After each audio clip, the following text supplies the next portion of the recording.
The billionaire CEO was known everywhere in the city. People said he had the power to make or break anyone's life with a single decision. His glass tower office touched the clouds, and his mansion at the edge of the city was as silent as a fortress. Everyone who worked for him lived under constant fear. The drivers avoided eye contact, the cooks never spoke unless asked, and the maids walked carefully, making sure not to make a single mistake. No one dared to stand up to him, because they all knew what could happen if they did one word from him, and their families would suffer. In that mansion, a new maid had recently joined. She was quiet, hardworking, and always bowed her head. She never complained, no matter how heavy the work was. With her, she had brought her young daughter. The girl came only on weekends to help her mother carry laundry or sweep corners. The staff usually missed. At first, she kept her distance, only watching the way the place worked. She noticed how the staff moved like shadows, trying to be invisible. What struck her most was the silence. It wasn't the silence of peace, but the silence of fear. Whenever the CEO entered a room, every sound stopped. Conversations died in the middle, footsteps slowed, and even the sound of breathing seemed careful. People lowered their eyes, afraid that even a glance might offend him. To the daughter, it was strange. He was just a man, yet everyone behaved as if he was untouchable. One afternoon, while polishing silver in the dining room, the daughter asked softly, "Why does everyone act like this?" Her mother quickly hushed her. "Don't ask questions. He is the boss here. We must survive."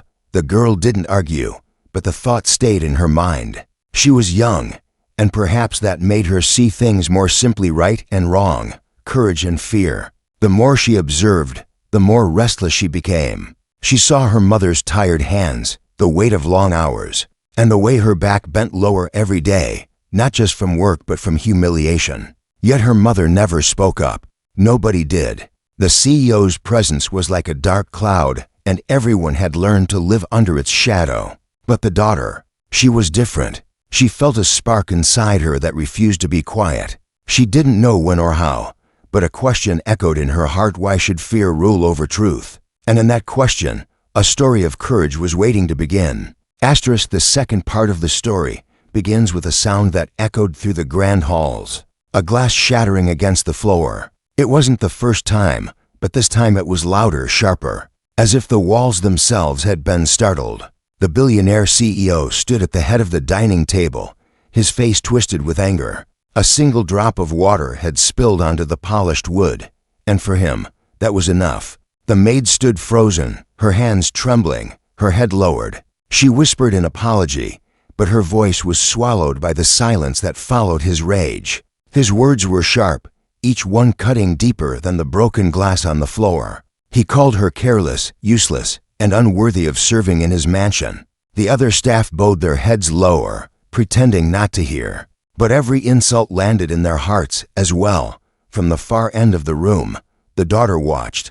Her small hands gripped the edge of a tray she had been carrying. She could feel her chest tighten with every cruel word. She had seen her mother work until her fingers turned raw, and yet here she was, being treated as though her life had no value.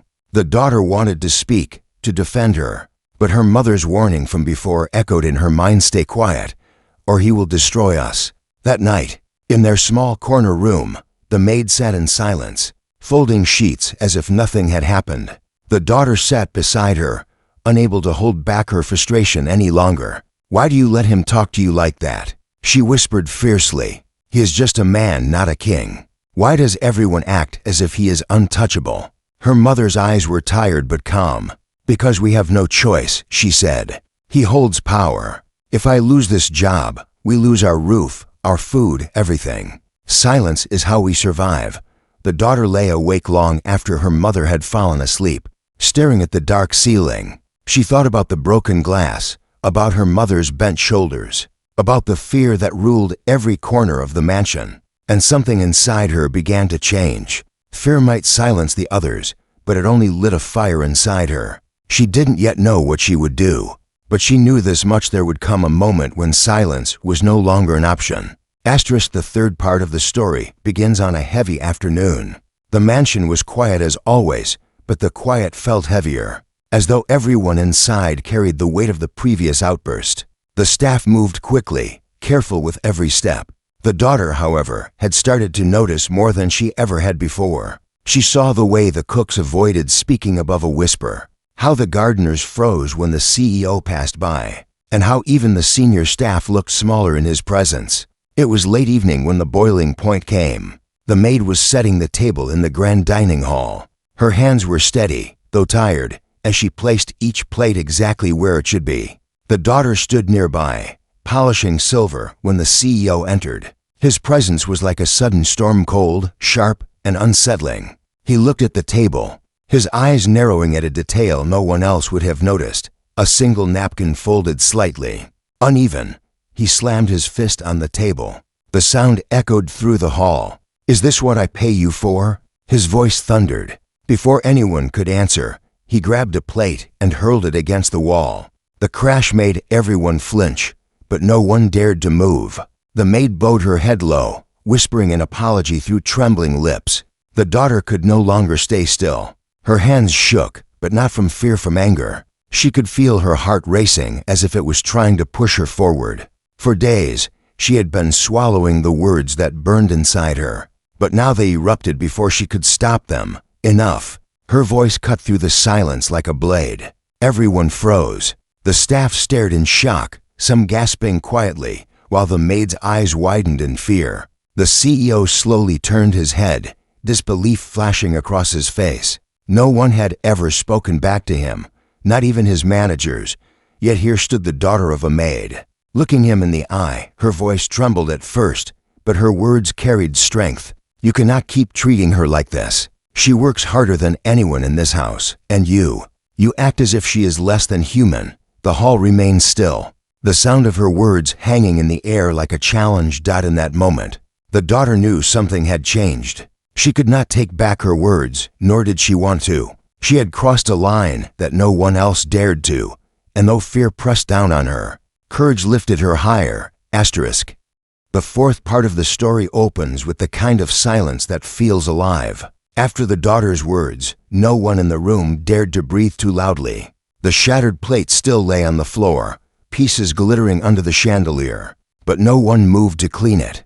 All eyes were fixed on the girl who had done the unthinkable, challenged the billionaire CEO to his face. The man stood frozen for a moment, as though he couldn't believe what he had just heard. Then, slowly, his lips curled into a smile, but it wasn't a kind one. It was the kind of smile that carried danger. He stepped closer, each footstep echoing like a drumbeat. The staff lowered their heads even more, some clutching their aprons, others closing their eyes as if bracing for a storm. "You?" he said finally, his voice low and mocking. "A maid's daughter, speaking to me." His tone dripped with disbelief, but behind it, there was something else to unease. He had been challenged in boardrooms, by rivals, by powerful businessmen. But this was different. This was someone with nothing, someone who should have bowed her head like the rest. Yet here she was, standing tall, her small frame refusing to bend. The daughter's heart pounded so hard she thought it might give her away. Her hands trembled, but she didn't hide them. Fear was there, yes, but courage was louder. "You may have money, sir," she said, her voice steadier now, "but that doesn't give you the right to break people as if they are objects. My mother is not your servant, she is a person. Everyone here is." The staff felt their throats tighten, a mix of awe and terror. Some wanted to cheer, others wanted to drag her away before things turned worse. The maid herself shook her head desperately, tears forming in her eyes. She knew what this man could do with a single word. The CEO's face hardened.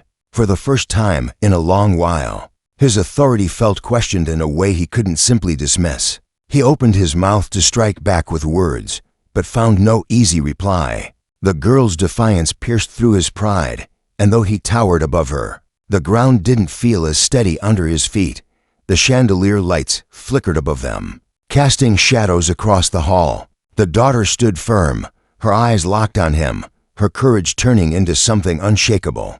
For the first time, the most feared man in the mansion hesitated. The final part of the story begins in the same hall where the confrontation had taken place. The staff still whispered about it in corners, their voices low but filled with awe. No one could believe what they had seen: a maid's daughter, daring to stand against the most feared man they knew.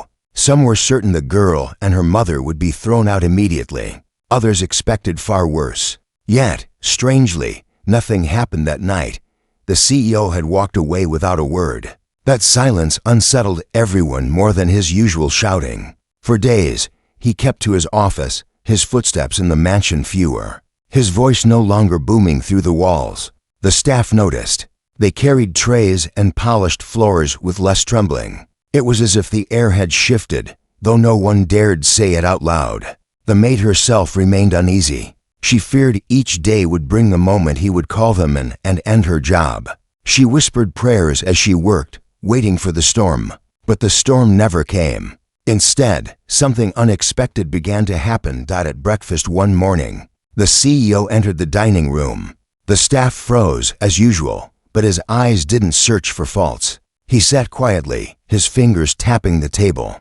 The daughter, passing by with a stack of folded napkins, felt his gaze on her. For a brief moment, their eyes met. There was no anger there, only a look she had never seen before. The following days brought small changes. His voice softened when giving orders. He stopped throwing things when mistakes were made. The staff, though still cautious, began to sense a man wrestling with something inside himself. And deep down, they all knew where it had started with the girl's courage. One evening, the maid sat with her daughter in their small room, folding laundry as usual. She took her daughter's hands into her own, her voice breaking softly. "You did what none of us could. You stood where grown men bowed. I don't know what tomorrow holds, but I know this: you've changed something in him, and in all of us." The daughter looked at her mother's tired face, a faint smile touching her lips. She hadn't planned it, hadn't thought of herself as brave. She had only spoken what her heart could no longer keep silent. In the grand office upstairs, the CEO sat alone at his desk. The city lights glittered outside, but his mind replayed the girl's words over and over. For the first time in years, he questioned himself, and though no one could see it, the cracks in his pride had already begun to form.